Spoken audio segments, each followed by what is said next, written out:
উজনিৰ বন্যত্ৰৰ কাষত আল্লাহৰ দূত হুছেইন মনছুৰী।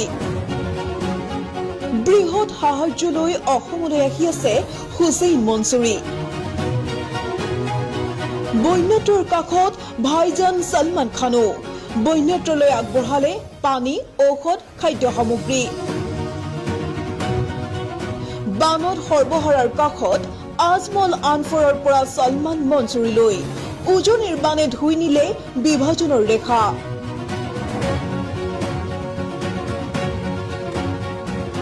এবাৰ উজনিৰ বন্যত্ৰৰ কাষত থিয় হৈছে আল্লাহৰ দূত হুছেইন মনছুৰী।